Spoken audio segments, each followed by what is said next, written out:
Welcome to my in-depth Traptrix guide. This is going to be a 10-part guide. We're going to go over the cards in the archetype, tech choices, some tips and tricks, and plenty more.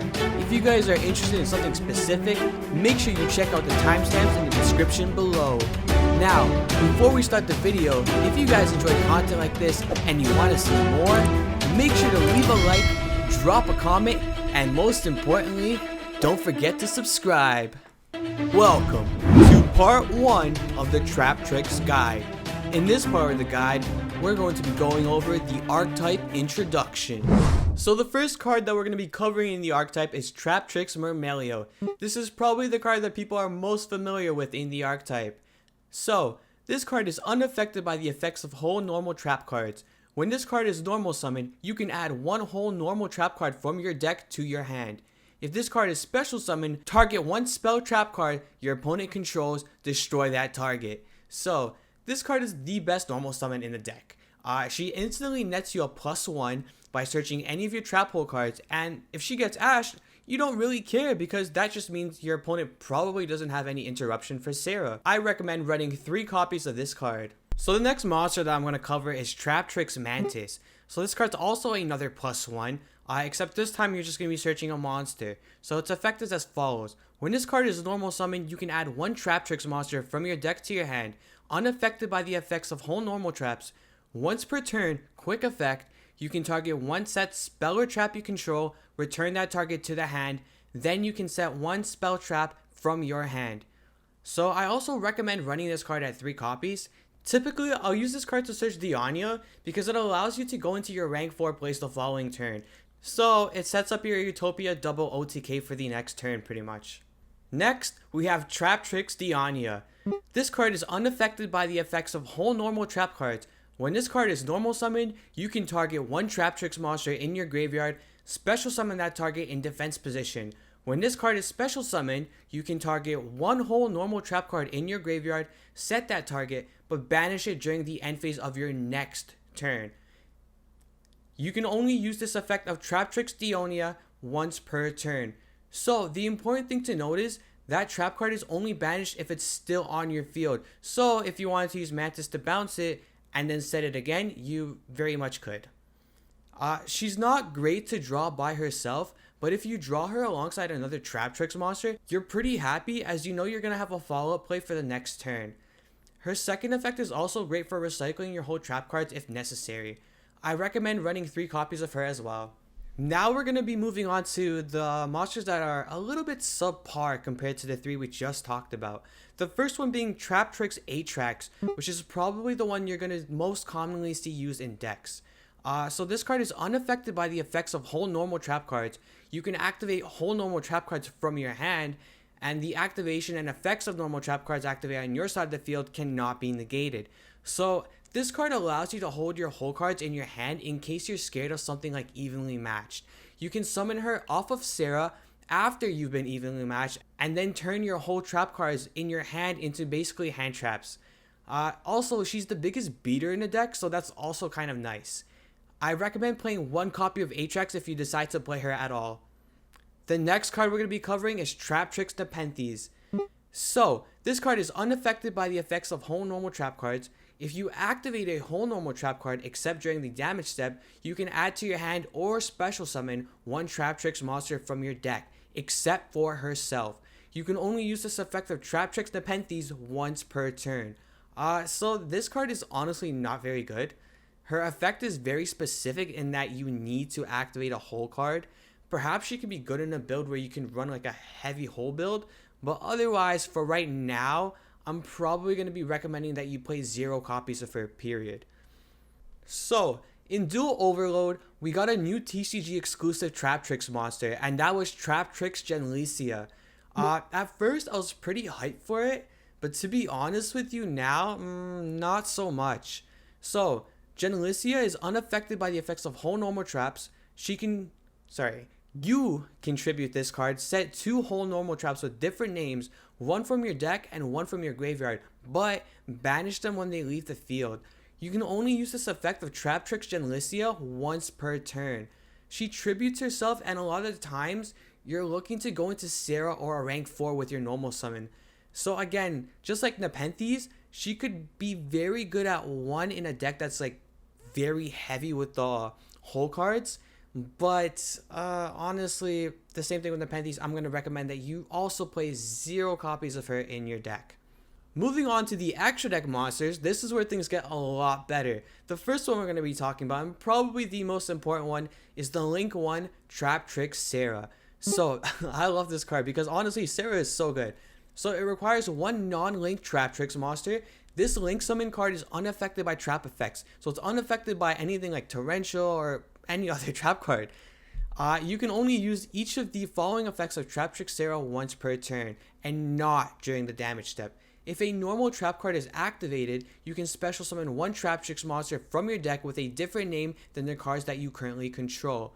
If your other Traptrix monster's effect is activated, you can set 1 whole normal trap card directly from the deck. So she's the reason that you can afford to not play draw cards in your deck. Trading 1 for 1 with your normal traps is going to benefit you greatly. Thanks to her, you'll always end up on the winning side of those trades. Sarah is like the only reason this deck is worth playing at a competitive level. I definitely recommend running 3 copies of her in the deck, as you can burn through all the copies pretty quickly. The next extra deck monster we're going to talk about is a new one that came out in Eternity Code. This is Traptrix Alomaris. So, it requires 2+ level 4 monsters. This card is unaffected by trap effects while it has Xyz material. You can only use each of the following effects of Traptrix Alomaris once per turn. You can detach 2 materials from this card, special summon 1 level 4 insect or plant monster from your graveyard. If an opponent's monster leaves the field, bracket S, it's plural, it could be monsters, so this works even with stuff like Torrential. So if your opponent's monsters leaves the field because of your card effect and is now in the graveyard or banished, except during the damage step, you can detach 1 material from this card, target 1 of them, and special summon it to your field. So although the revival effect is nice, the most intriguing effect is most definitely the second one. If you can say bottomless an opponent's Boros Sword or something and then revive it to your side of the field, that's just pretty insane to me. I recommend playing at least 1 copy of Alomaris in your deck. And the final Traptrix extra deck monster is one that probably everybody's familiar with, Traptrix Rafflesia. So, Rafflesia has become a much better card post-Eternity Code with the release of Gravedigger's Trap Hole. So this requires 2 level 4 monsters. This card is unaffected by trap effects while it has Xyz material. Traptrix monsters you control except Rafflesia cannot be destroyed by battle or card effects, so this is essentially protection for your Sarah. Your opponent cannot target Traptrix monsters you control except Rafflesia with card effects. Once per turn, during either player's turn, you can detach 1 Xyz material from this card and send 1 whole normal trap card that meets its activation conditions from your deck to the graveyard. This effect becomes that trap card's effect when that card is activated. So she gives you some versatility to your plays, especially when you're not really too sure what you're going up against game 1. I recommend running at least 1 copy of Rafflesia in your deck. Welcome to part 2 of the Traptrix guide. In this part of the guide, we're going to be covering what trap hole cards you should be playing in your deck. Eternity Code was a huge boost for this deck, and the first trap hole card that I want to cover is actually a new one that just came out in the set, which is Gravedigger's Trap Hole. So, when your opponent activates a monster effect in their hand or graveyard, or when your opponent's banished monster effect is activated, you can negate its effect and, if you do, inflict 2,000 damage to your opponent. So this is great for stopping hand traps and for interrupting decks that are super reliant on the graveyard. I recommend running 1 to 2 copies of this card in your deck. The next trap hole I want to cover is one that's more familiar to everybody, which is Bottomless Trap Hole. So to those that aren't, when your opponent summons a monster, bracket S, which is plural, so it could be multiple monsters with 1500 or more attack, destroy that monster, bracket S, plural, with 1500 or more attack, and if you do, banish it. So this is capable of removing a lot of problematic monsters that Traptrix themselves can't really deal with. So one of the best things about this card is that not only does it destroy the monster, it banishes it as well. So that means you probably won't have to worry about it for the rest of the duel. I recommend running at least 1 to 2 copies of Bottomless in your deck. The next trap hole that I want to cover is Floodgate Trap Hole. At first I was kind of skeptical about this card because essentially I just looked at it as a Book of Moon but permanent, and I didn't really see the benefits until I started playing it more. So when your opponent summons a monster, change that monster to face down defense position. Also, the monster is plural, so if your opponent summons multiple monsters at the same time, they're all changed to face down defense position. Monsters changed to face down defense position by this effect cannot change their battle positions. So some decks are very reliant on their normal summon or a specific card being face up on their field, and this can completely lock them out of their ability to continue playing the game. I recommend running at least one copy of Floodgate Trap Hole in your deck. Next, I'd love to give an honorable mention to two other Trap Hole cards that you can possibly play. These are mostly going to depend on what the format is at the time. For the first honorable mention, I'd like to give a mention to Traptrix Trap Hole Nightmare. So for this card, when a monster that was special summoned this turn activates its effect on your opponent's field, negate that effect, and if you do, destroy that card. Now the only reason this card really isn't that good is because it has to be able to destroy that monster on that same turn that it was summoned. And the other Trap Hole card that I wanted to give a shout out to was a Network Trap Hole. So when your opponent special summons a monster from the main deck or graveyard, banish it face down. Now, if banishing wasn't good enough, banishing face down is 10 times better. Welcome to part 3 of the Traptrix guide. In this part of the guide, we're going to be covering tech choices that you should be playing in your deck. Now, I can't stress enough how huge Eternity Code was for this deck. So the next card we're covering in our tech choices is actually going to be a card that's released in Eternity Code as well. And that card is Parallel Exceed. Now, if you're not already familiar with this card is essentially a free rank 4 monster on your field.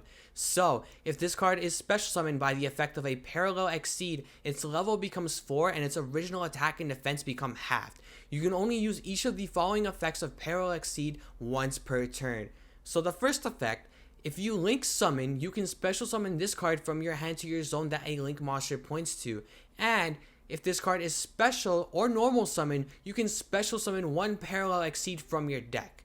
So considering that you always want to link off into Sarah, Parallel Exceed should always be live in your hand. The next tech card that I'm going to be talking about is Artifact Sanctum, and this is one that everybody should be familiar with. You can special summon one artifact monster from your deck, and you can only activate one Artifact Sanctum per turn. You cannot conduct your battle phase the turn you activate this card, so be very careful to not use it during your own turn. If this card in its owner's possession is destroyed by an opponent's card effect, you can target one card in the field, destroy that target.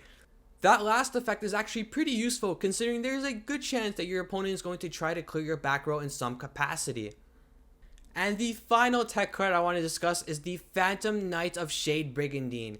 So, you can special summon this card in defense position as a normal monster with the stats Warrior, Dark, level 4, 0 attack, 300 defense. This card is not treated as a trap. If you have no traps in your graveyard, you can activate this card the turn it was set. You can only activate one, the Phantom Knights of Shade Brigandine per turn. So this card in combination with Sarah is just amazing, because if you make Sarah and you have no traps in your graveyard, you can just activate this card the same turn it was set, then you can use Sarah's effect to bring out one of your Traptrix monsters, and then you have a free rank 4 play, which is just fantastic. Welcome to part 4 of the Traptrix guide. In this part of the guide, we're going to be covering spicy tech choices. Now, if you guys wanted to have a little bit of spice in your deck, don't worry, I didn't forget about the spice. Now, for the spicy tech choice, I have Iron Dragon Tiamaton. This card cannot be normal summoned or set, and it must be special summoned by the following effect. If 3 or more cards are in the same column, this is a quick effect, you can special summon this card from your hand. You can only use this effect of Iron Dragon Tiamaton once per turn. If this card is special summoned, destroy all other cards in this card's column.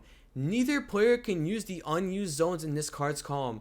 So, considering that you're playing a back row heavy deck, with cards like Artifact Sanctum and Traptrix, you can maneuver your zones very easily in order to set up Tiamaton. So, if you want to try out the spice, feel free to do so. Welcome to part 5 of the Traptrix guide. In this part of the guide, we're going to be covering hand trap choices. The first hand trap I'm going to be talking about is Infinite Impermanence. So Impermanence is a little bit of a weird one because it's good, but it can also be a little bit conflicting.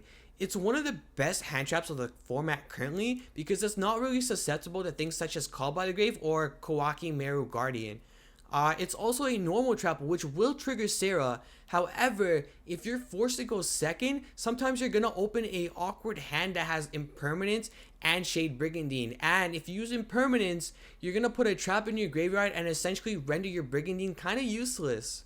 The second hand trap I'm going to be talking about is Ash Blossom. So this card is just generically a very good hand trap. It's good against just about every single deck and is a hand trap that you can never go wrong playing with.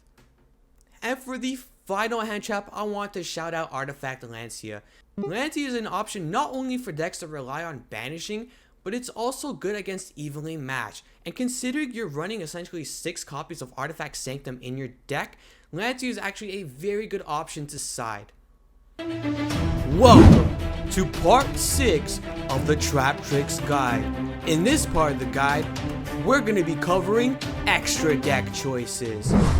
So when talking about the extra deck, the first Traptrix card that comes to mind is Utopia Double. So anyone who says this deck should be played without this card is just completely wrong in my opinion. This is my go-to play just about like every single game, and has won me games that I otherwise probably would have lost if I had to pass turn and give my opponent another turn to play with. There's just no reason to not have this win con in your deck because all it requires is just one single slot, so why are you not playing it? The next extra deck monster is Pentastag. So this synergizes really well with Floodgate Trap Hole and Utopia Double. Also, when your opponent decides to play defensively, this alongside Utopia Double just spells disaster.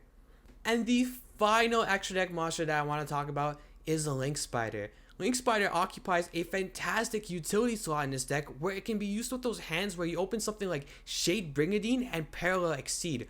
What otherwise would be a very hand, with Link Spider, that hand becomes very playable and actually gives you access to a Traptrix monster. Welcome to part 7 of the Traptrix guide. In this part of the guide, we're going to be covering some tips and tricks. Pun intended, baby. So this deck seems very basic to play, but there are some key tips and tricks that can make you a standout Traptrix player. The first important play that confuses people from time to time is that Murmelio's effect activation is mandatory. So it doesn't really matter if your opponent has a spell or trap card on their field. If you summon Murmelio, you can trigger Sarah's second effect to set yourself a whole card from your deck. Another important thing to remember is that Sarah's effect triggers off of your opponent's normal trap cards as well. So in case you get evenly matched, you actually do have a follow-up that you can do. And a great follow-up to that is actually summoning Atrax, because Atrax will allow you to hold your whole cards in your hand, essentially making them hand traps. And the final tip and trick I want to offer you is that please do remember that Mantis can actually return a set spell or trap on your field. That way, anything that you set with Dionia, you can actually return it to your hand and set it again. That way, you don't waste it and have it banished for absolutely no reason. Welcome to part 8 of the Traptrix guide. In this part of the guide, we cover how to beat Traptrix. Alright, so now let's talk about how to beat Traptrix. So the first thing you should do is probably try to stop the normal summon, because if you have any way to clear the normal summon, they're not going to have any follow-up after that unless they've opened like Brigandine and Parallel Exceed, and at that point that hand is just nuts and there's nothing you can do about it. So if you stop their normal summon, they don't have Sarah access and they're just forced to set whatever traps they have in their hand and pass their turn. Another way to beat this deck is to just run over Sarah. Sarah has 800 attack. That's really weak. You can literally normal summon Alistar and just run her over.